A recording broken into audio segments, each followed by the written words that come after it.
Introduction, it's Gwen Stefani.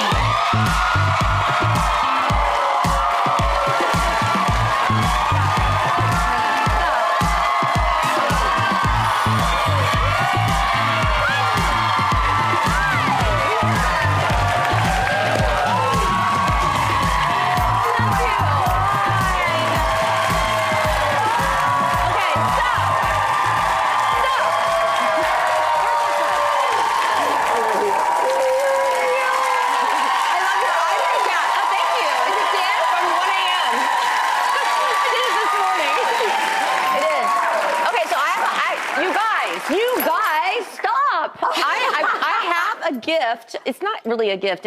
I'm forcing this on you. Oh, anything, by the way. Because back in the day, in the 90s, you were the queen. Like, all of us wanted to be you.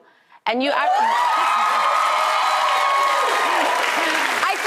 think you're on opposite day, actually. No, in the 90s, everybody wanted to be you. You're ruining my surprise. Okay, I'll shut up. And so I was like looking at pictures to get inspired for like just style and like thinking about you with all your little daisies in your hair and all that. So I made you a little daisy queen.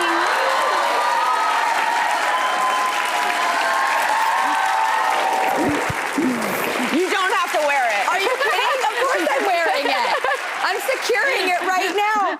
Oh my God, I love this. Did you call my stylist? Because we're like twins. I know. By the way, I'm taking off the vest actually because I think this will color coordinate better. What do you think in a good way you do that's like super bold to some, but seems so normal and natural to you? Bold? Yeah. I don't know. Sometimes I feel like when I get on stage, maybe. That's where my head went. I'm so glad you said that because I was like, you can get up in front of everybody and do something that's so rare. It's just fun. It feels like this like huge exchange, like a wave of love. Like, you know, I'm there to love them and they're there to love me. And we know it and you know what I mean? It's like, get out there and we have this like common, that's why I'm so excited to be here because we have this common thing, which is the song or the story, because most of the songs are like the story of my life. So I have a new record, so I've so been listening excited. to it. You have? Of course I have. Oh my gosh. Of course, in anticipation. It's called Bouquet. Looking at how you're dressed, which by the way is very much now I know. I need my I was like, by the way, the vest back on. I do. And the whole album, you know, feels like extremely invitational. You know, the thing is that like I wanted to write a record so bad. And it was like probably the end of 2020. And I was like, there's this inner voice. It's like, make a record, do it. Come on, you want to. But I felt guilty, like to go into the studio and take the time to do that. Like I have a life, like the kids and everything. And it's a lot. And I also like have a lot of records and I've done it. Like I've done it a bunch of times, but I just couldn't like put it away. Like I just kept going in the studio and I kept going to like cul-de-sacs of like, oh, I'm gonna do ska again. Maybe I'll do like, oh, I'm gonna do reggae. Like I kept trying to chase my old self and like try to repeat or compete with myself. And it felt like going in and getting my old prom dress and like putting it on and going, I love it, but it's just not working anymore. You know what I mean? I gotta find where I'm at now. Like, who am I now? And at the time I started writing was right when I got engaged. And that was just like it was right, 2020, you could imagine, pandemic, engagement. Yes. And then, you know, then I got married the following year. So this whole record took 4 years to make 10 songs. But anyways, that's good we're though. here. I think a slow burn it's like, can be it really was. beautiful. It was like, I wrote a lot of songs and I just really wanted to like handpick the best bouquet of songs to like almost be like to explain what was going on in a great way. And the first single is like a song called Somebody Else's, which is kind of about the past and, you know, what?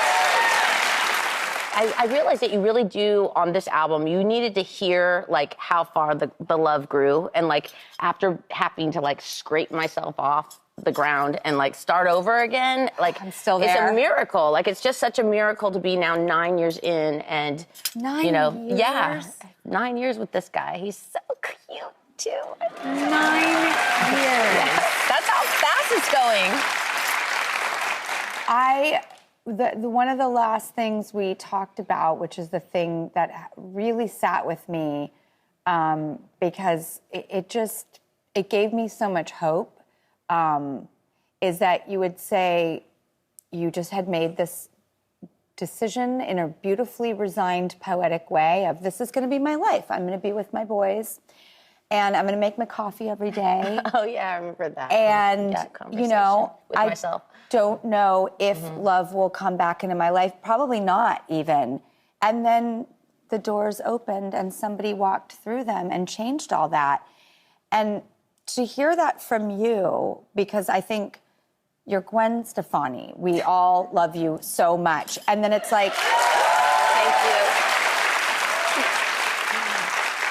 I applied it to my own little tiny existence, and I don't know who else did it, but it shifted something for me. Really? Yes, it really did. It made me go from, this is what's happening to me, to these are my choices, and now I also know and believe that my inner dialogue, which is, this is my life, I wake up with my girls, and this is our routine, and that's just going to be what it is.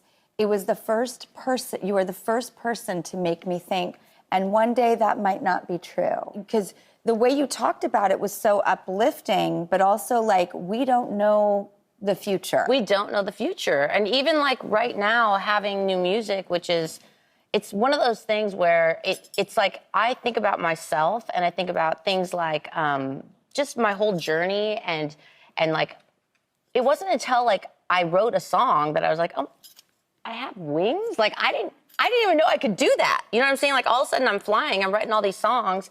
And I was writing the songs about, like, really bad stuff that was happening to me. You know what I mean? Like, everything was wrong. And I wrote these songs before anyone could ever, like, I didn't know I could do it. And then I didn't know anyone would hear it. Because, you know, the band was together it was 9 years before Just a Girl came on the radio. So it wasn't like... It was that long? Yeah, from 17 till 25. 9 is a significant number. Yeah, today it is. Yeah. And I don't know. So for me, like having a new version of that where it expresses, like not just to share it, but for myself, like to just listen back to it. Because you write the songs, it's really crazy. And sometimes you have an idea of what you want to say. Like, for example, there's a song on the record called Pretty. And I was thinking about it, and I was thinking about, like, I was looking back in my life at all of, like, the photos, like, physical and inner beauty of myself. And I was, like, thinking about 8th grade. I'm, like, staring in the mirror in the gym, right? Like, by myself going, am I cute? Like, I can't tell. Like, you know when you're trying to figure out if you are or not? And I was like, and then I look back at all the photos, and I'm like, where am I the prettiest? Like, when do I like myself the most? And it was right when Blake started loving me. And I wanted to write a song about that, because when you actually feel love for the first time, they reflect you. You can see yourself in them. And like, I wanted to write a song about that. So this record is kind of just like a diary of those kinds of little thoughts that I had through feeling love for the first time. Right. We have to cut to a quick commercial break. I do not want to, but when we come back, will you tell me all about Snoop and The Voice? Because okay, we'll be right back.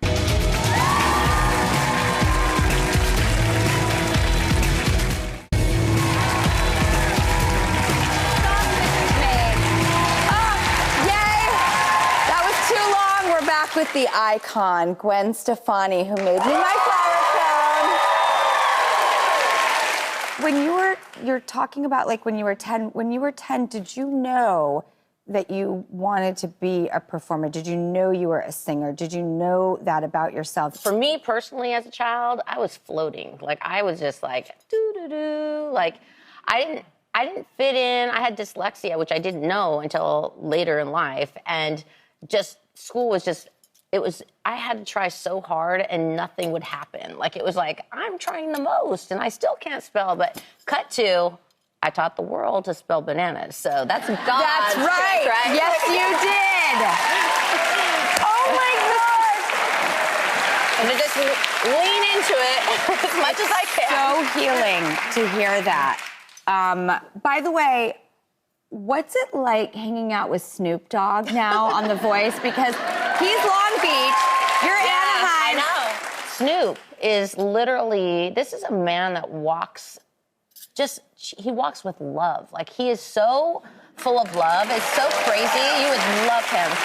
He's just an easy guy to get along with. He's so positive. He's just an icon and a character of himself. And it doesn't turn off. Like, that is who he is. And he's a really good coach on The Voice. So I'm just so glad I'm on it this season. I'm so glad you're back. Every time I'm near Martha Stewart, all I do is ask her about Snoop too. Oh my God, her new album Bouquet is out now and also on The Voice. How many seasons have you done now? Oh my gosh, like probably 9 or something. Yeah, 9? maybe. That's the third. Oh, hey. Oh, she's on The Voice on Mondays and Tuesdays on NBC, and we will be right back.